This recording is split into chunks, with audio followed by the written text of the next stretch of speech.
पूर्णिया में उड़न खटोलों की उड़ान थम गई है तो सड़कों से प्रचार गाड़ियां गायब हो गईं। बड़ी बड़ी चुनावी रैलियों में नेताजी के बड़े बड़े वादे सुनने के बाद पूर्णिया के किसान खेतों में लौट आए तो मशीनों की खटपट फिर तेज हो गई। सब चुपचाप हैं। अब चुनाव के दिन ईवीएम का बटन दबाकर सीमांचल की जनता अपना फैसला सुनाएगी। लोग का बढ़िया माहौल है, इसको डालो उसको डालो। अब लोग सबको मतलब 10 लोग आता है, 10 तरह की बात बोलता है। अब लास्ट में जिस दिन वोटा होगा अब किसको चुनता पब्लिक मालूम है। पूर्णिया की जनता सबकी सुन चुकी है, विकास के दावे भी और रोजगार का वादा भी। अब फैसले का इंतजार है।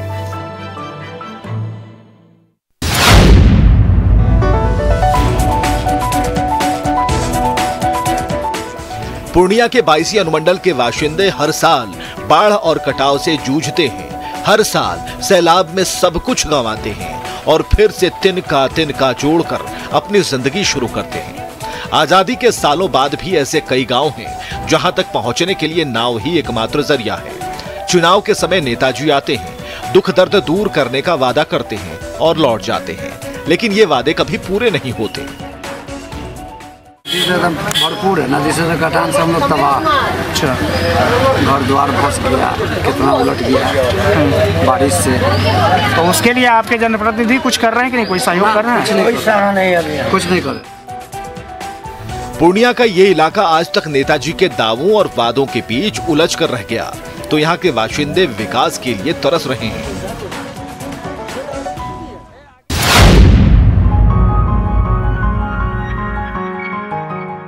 किशनगंज के चाय बागानों में दार्जिलिंग जैसी हरियाली दिखती है।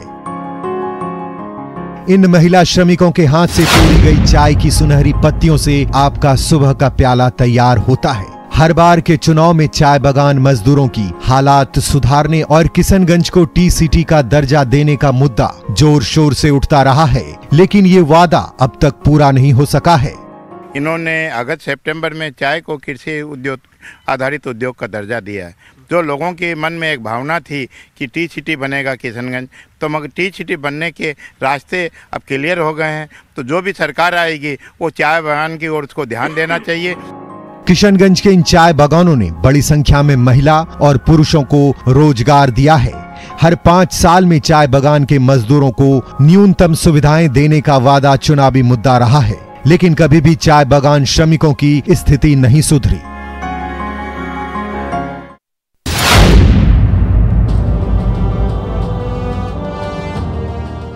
पश्चिमी चंपारण में ईख की सबसे ज्यादा पैदावार होती है, तो इन भट्ठों में ईख से मीठा गुड़ तैयार कर इस इलाके के बाशिंदे अपनी रोजी रोटी चलाते रहे हैं। वाल्मीकि नगर के चुनावी दंगल में हर बार इन्हीं गन्ना किसानों के मुद्दे छाए रहते हैं। नेताजी हर चुनाव में इन्हीं किसानों के आंसू पोंछकर वोट मांगते देखे जाते हैं, लेकिन पश्चिमी चंपारण के किसान आज भी गुड़ के भट्ठों में अपनी जिंदगी झोंकने को मजबूर हैं।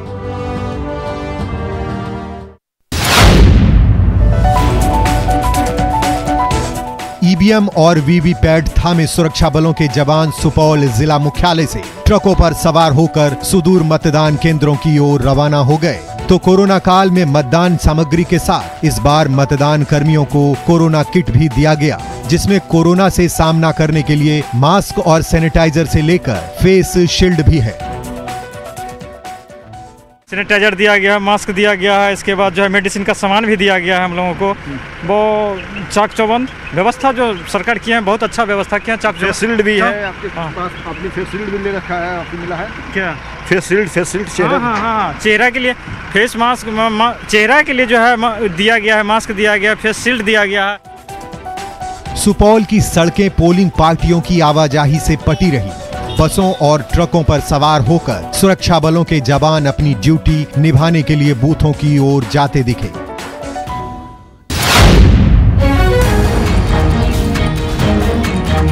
सुपौल में वोट पर्व को सफल बनाने के लिए प्रशासन और सुरक्षा बलों के जवानों ने कमर कस ली है। किसी भी तरह के अप्रिय हालात से निपटने के लिए जांबाज जवानों को एक एक बूथ पर तैनात किया जा रहा है।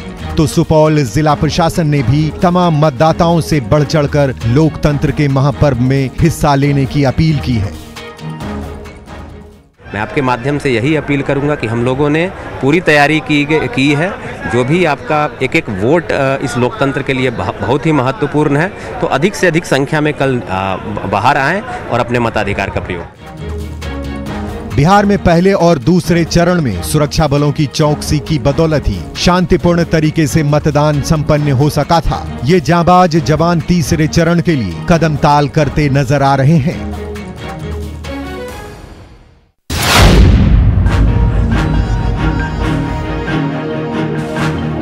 पूर्णिया के 7 विधानसभा क्षेत्रों में अंतिम चरण के चुनाव की तैयारी पूरी हो गई है। पूर्णिया जिला मुख्यालय से पोलिंग सामग्री और कोरोना किट लेकर ये मतदान कर्मी और सुरक्षा बलों के जवान एक एक बूथ की ओर रवाना हो गए हैं। तो शांतिपूर्ण और निष्पक्ष मतदान के लिए तमाम बूथों पर सुरक्षा बलों की तैनाती की गई है। थर्ड फेज में जितने भी डिस्ट्रिक्ट पोलिंग में जा रहे हैं तो सबसे ज्यादा बल की तैनाती पूर्णिया में ही है, तो बल निश्चित रूप से कहीं कोई कमी नहीं है और भारी संख्या में बल की तैनाती की गई है। पूर्णिया में लोकतंत्र के महापर्व की घड़ी आ गई है, तो इसमें एक एक मतदाताओं की भागीदारी सुनिश्चित करने के लिए प्रशासन की ओर से कमर कस ली गई है।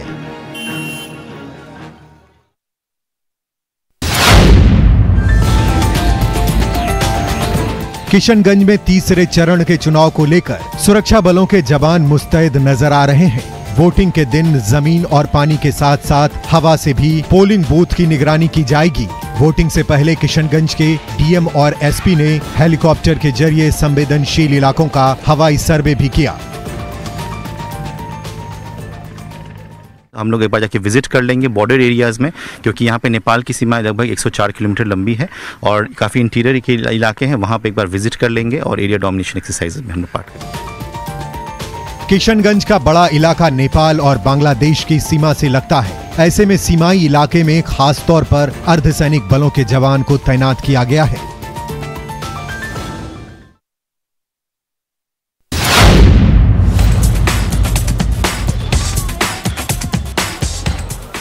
मधेपुरा में मतदान की तैयारी पूरी कर ली गई है। कुछ घंटों बाद मधेपुरा के 4 विधानसभा क्षेत्रों के 13 लाख मतदाता 60 उम्मीदवारों की किस्मत का फैसला ईवीएम का बटन दबाकर करेंगे। मधेपुरा जिला प्रशासन ने तमाम मतदाताओं से निर्भीक होकर वोट देने की अपील की है। देखिए, चुनाव को लेकर के शांतिपूर्ण भयमुक्त वातावरण में कराने के लिए हम लोग ने अपनी संपूर्ण तैयारी कर ली है। जो हमारे दियारा क्षेत्र है वहाँ पे एसडीआरएफ की टीम तैनात की गई है। आलमनगर से मंत्री नरेंद्र नारायण यादव और सिंहेश्वर से मंत्री रमेश ऋषिदेव की प्रतिष्ठा दांव पर है, तो मधेपुरा की जनता जाप अध्यक्ष पप्पू यादव के राजनीतिक भविष्य का फैसला करेगी, जबकि बिहारीगंज से शरद यादव की बेटी सुभाषिनी यादव अपनी राजनीतिक पारी की शुरुआत करने जा रही हैं। ऐसे में फैसला मधेपुरा की जनता के हाथ में है।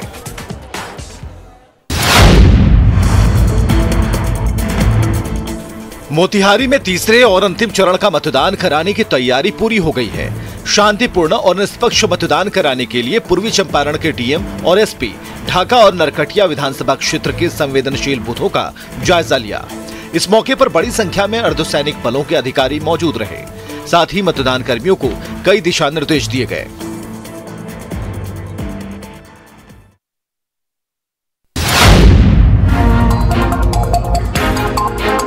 बगहा में बिहार और यूपी बॉर्डर पर चौकसी बढ़ा दी गई है। बगहा से मदनापुर की ओर जाने वाली ये सड़क आगे चलकर उत्तर प्रदेश को जोड़ती है। विधानसभा चुनाव को देखते हुए इस रास्ते पर तैनात मणिपुर पुलिस के चौकन्ने जवान हर राहगीर की कड़ाई से जांच कर रहे हैं। ठीक है, चुनाव आशा से चेक किया है। हाँ। और रात भर यहाँ पे गश्ती चलती है? हाँ, रात भर 2 शिफ्ट होता है। हाँ। 2 शिफ्ट रात सुबह काम किया है। बगहा से उत्तर प्रदेश की सीमा लगती है। इसी रास्ते से असामाजिक तत्व अशांति फैलाने की कोशिश करते रहते हैं, लेकिन मणिपुर पुलिस के ये जाबाज जवान हर चुनौती से निपटने के लिए तैयार नजर आ रहे हैं।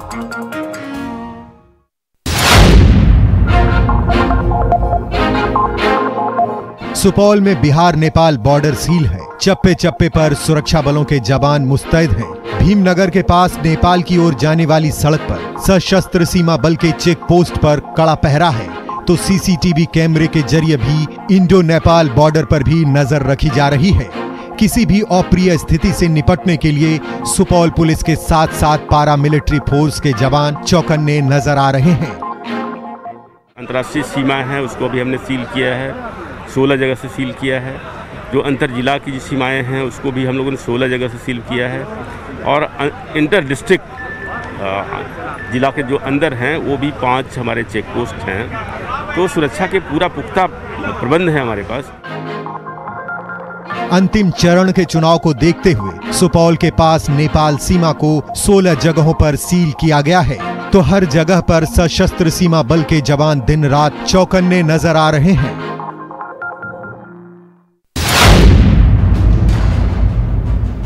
तीसरे और आखिरी चरण के चुनाव को लेकर वाल्मीकि नगर में इंडो नेपाल बॉर्डर को सील कर दिया गया है। वोटिंग की वजह से ना तो बिहार से किसी को नेपाल जाने की इजाजत है और ना नेपाल से कोई बिहार की सीमा में प्रवेश कर सकता है।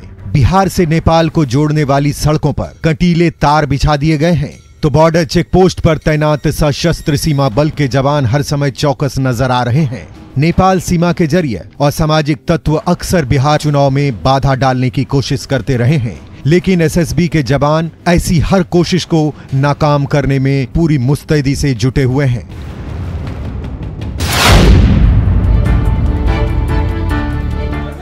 चुनाव प्रचार खत्म होने के बाद भी आरा की सीपीआई-एमएल उम्मीदवार कयामुद्दीन अंसारी पार्टी कार्यकर्ताओं से ही घिरे हुए हैं। सुबह होते ही वो आरा के पार्टी दफ्तर पहुंच जाते हैं, जहां कार्यकर्ताओं के साथ चुनावी गपशप का दौर छिड़ जाता है।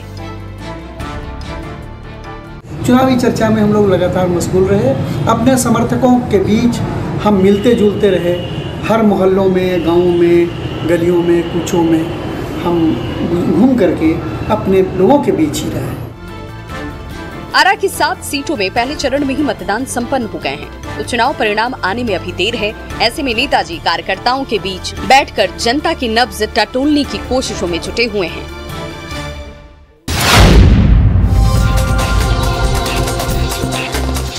चुनावी मौसम में आरा का बाजार समिति प्रांगण वज्रगृह में तब्दील हो गया है, जहां आरा के 7 विधानसभा क्षेत्रों के ईवीएम रखे गए हैं। तो यही वज्रगृह इन दिनों राजनीतिक दलों का नया ठिकाना बन गया है, जहां तमाम राजनीतिक दलों के कार्यकर्ता ईवीएम की पहरेदारी के लिए जमावड़ा लगाए हुए हैं। तो हम लोग को इसी पर निर्भर है, इसी को हम लोग देख रहे हैं कि हमारा बक्सा ठीक है कि नहीं है, ताला खुल रहा है कि नहीं खुल रहा है। हम यहाँ निगरानी कर रहे हैं सीसीटीवी कैमरा में कि बक्सा इधर से उधर ना बदले। जी, किनके समर्थक है आप? मनोज मंजिल, सीपीआई-एमएल सेंट्रल कमेटी सदस्य भाजपा में। वज्रगृह के बाहर लगे शामियाने को राजनीतिक कार्यकर्ताओं ने अपना ठिकाना बना लिया, जहां लगे एलईडी स्क्रीन पर ईवीएम की निगरानी की तस्वीरें दिखाई जा रही हैं। राजनीतिक दलों के कार्यकर्ता दिन भर इन एलईडी स्क्रीन पर नजरें गड़ाए हुए हैं।